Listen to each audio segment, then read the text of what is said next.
রাষ্ট্রের মধ্যে কোনো অদৃশ্য রাষ্ট্র থাকা এটা রাষ্ট্রবিরোধী তৎপরতা। কথায় কথায় সংবিধান নিয়ে প্রশ্ন করেন, কথায় কথায় মুক্তিযুদ্ধের নেতৃবৃন্দের সততাকে নিয়ে প্রশ্ন করেন, মুক্তিযুদ্ধের নেতৃবৃন্দের অস্তিত্বকে নিয়ে প্রশ্ন করেন। জনাব আব্দুল নূর তুষার, একটু আরো একটা পত্রিকার শিরোনাম আপনাকে পড়ে শোনাতে চাই। অন্তর্বর্তী সরকারকে 2029 পর্যন্ত রাখার স্ট্র্যাটেজি সাজিয়েছিল ডিপ স্টেট। আসিফ মাহমুদ সজীব ভুঁইয়া বলেছেন, তিনি বলেছেন অন্তর্বর্তী সরকার যেন 2029 সাল পর্যন্ত ক্ষমতায় থাকতে পারে, ডিপ স্টেট এমন একটা স্ট্র্যাটেজি সাজিয়ে দিয়েছিল। এই মন্তব্য করেছেন তিনি। বলেছেন, আমরা যখন সরকারের দায়িত্ব ছিলাম শুরুর দিকে আমাদেরকে বিভিন্ন শক্তিশালী ইনস্টিটিউট, যাদেরকে আসলে ডিপ স্টেট বলা হয়, তাদের কাছ থেকে আমাদের অফার করা হয়েছিল, বলা হয়েছিল শেখ হাসিনা যে মেয়াদে আছে 2029 সাল পর্যন্ত সেটি আপনারা শেষ করুন, আমরা আপনাদের সহযোগিতা করব, এরকম অফার করা হয়েছিল জনাব আসিফ মাহমুদ সজীব ভুঁইয়াকে। এই যে আজকের একটা গুরুত্বপূর্ণ দিনে, আজকে মহান স্বাধীনতা দিবসে এইরকম একটি তথ্য দেওয়া, এটাকে আসলে আপনি কিভাবে দেখেন? তথ্য দিয়েছেন, আমি ধরে নিচ্ছি উনি সত্য কথা বলেছেন। যদি সত্য বলে থাকেন তাহলে দেখেন কি ভয়ঙ্কর এই সত্যটি। সেটি হচ্ছে যে প্রথমত উনি স্বীকার করলেন যে একটা ডিপ স্টেট আছে। তারা কারা? তারা রাষ্ট্রের গভীরে লুকিয়ে থাকা কিছু ব্যক্তি অথবা প্রতিষ্ঠান, যারা রাষ্ট্রকে অদৃশ্যভাবে নিয়ন্ত্রণ করে, যারা ঠিক করতে পারে কে কতদিন ক্ষমতায় থাকবে অথবা থাকবে না। এবং তারা তাদেরকে বলেছে যে 2029 পর্যন্ত তারা চাইলে থাকতে পারেন। নিশ্চয়ই চাইলে বা না চাইলে পেছনে কোনো শর্ত আছে, এটি একটি শর্তযুক্ত থাকার ব্যাপার ছিল। তা না হলে 2029 পর্যন্ত তারা থাকলেন না কেন? এরপরে কোন প্রশ্নটা ওঠে, হয় তারা নিজেরা ডিপ স্টেটের লোক অথবা ডিপ স্টেট তাদের লোক। কারণ ডিপ স্টেট তো আমার সাথে আপনার সাথে কথা বলে না, কথা বলেছে তাদের সঙ্গে। কাদের সঙ্গে? পুরো উপদেষ্টা মন্ডলীর সাথে, নাকি আসিফ মাহমুদ সজীব ভুঁইয়া এবং আরো কিছু বন্ধু বান্ধবের সাথে? যদি সেটাই হয়ে থাকে তাহলে এই তথ্য তিনি গোপনীয় রেখে দিয়েছিলেন কেন? রাষ্ট্রের মধ্যে কোনো অদৃশ্য রাষ্ট্র থাকা এটা রাষ্ট্রবিরোধী তৎপরতা। রাষ্ট্র হবে ট্রান্সপারেন্ট। রাষ্ট্র কে পরিচালনা করেন, কিভাবে পরিচালনা করে এটা জনগণ জানবে। তারা প্রত্যেক কথায় কথায় বলেছেন জনগণের অভিপ্রায়। তারা নাকি জনগণের অভিপ্রায়ে সবকিছু করেছেন। জনগণের অভিপ্রায়ে সরকার গঠিত হয়েছে, জনগণের অভিপ্রায়ে জুলাই সনদ হচ্ছে, জনগণের অভিপ্রায়ে, মানে এমন অবস্থা তারা তৈরি করেছিলেন যে জনগণের অভিপ্রায়ে তারা ঘুম থেকে উঠতেন, ঘুমাতেন, বাথরুমে যেতেন, সব জনগণের অভিপ্রায়। এই ডিপ স্টেটটা কার অভিপ্রায়? 2029 সাল পর্যন্ত ক্ষমতায় রাখতে চেয়েছে যারা, তাদেরকে। এটা কি জনগণের অভিপ্রায়?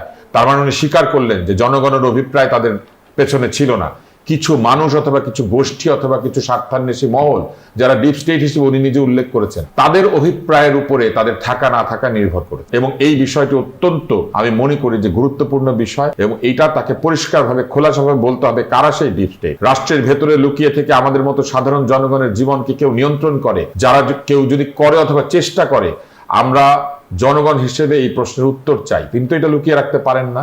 তিনি আমাদের কাছ থেকে এটা লুকিয়ে রাখবেন কেন? তিনি না বলেছেন, তারা জনগণের অভিপ্রায় উপদেষ্টা। এইটা হচ্ছে একটা। আরেকটা জিনিস দেখেন, তিনি একটা শপথ গ্রহণকারী উপদেষ্টা, তিনি এই সরকারের মধ্যে ছিলেন। এই সরকারের মধ্যে কিছু লোককে বা পুরো সরকারকে কেউ বলছে যে আপনারা চাইলে থাকতে পারেন অথবা আপনারা এইটা করলে এটা হবে, এই কথাগুলি তাদেরকে যে বলা হচ্ছে, তার মানে তারা তো আসলে নিরপেক্ষ, অন্তর্বর্তী, তত্ত্বাবধায়ক, আমাদের স্বার্থ দেখার বিষয়ের সঙ্গে তারা সংশ্লিষ্ট ছিলেন না, তারা অনুগ্রহ ভাজন ছিলেন। তার মানে কিভাবে তারা এই প্রস্তাবটা করতে পারতেন? কে বা কারা যারা তাদেরকে বলতে পারে যে 2029 পর্যন্ত থাকতে পারবেন, তার মানে তাদের অনুগ্রহে ছিলেন এতদিন, এবং তারাই চান নাই বলে নিশ্চয়ই তারা 2029 পর্যন্ত থাকতে পারেন নাই, অথবা তাদের সঙ্গে ইয়াস নো কিছু একটা হয়েছে সেই কারণে থাকতে পারেন নাই। কি অদ্ভুত একটা কথা তিনি এখানে এসে বলেছেন। কথায় কথায় মুক্তিযুদ্ধকে নিয়ে প্রশ্ন করেন, কথায় কথায় সংবিধান নিয়ে প্রশ্ন করেন, কথায় কথায় বলেন এই সংবিধান অন্যরা লিখে দিয়েছে, কথায় কথায় মুক্তিযুদ্ধের নেতৃবৃন্দের সততাকে নিয়ে প্রশ্ন করেন, মুক্তিযুদ্ধের নেতৃবৃন্দের অস্তিত্বকে নিয়ে প্রশ্ন করেন, কথায় কথায় বিএনপিকে গালি দেন, অন্যান্য দলকে গালি দেন, কিন্তু কই ডিপ স্টেটের বিরুদ্ধে তো একটা কথা বলেন নাই নির্বাচনের আগে। কেন?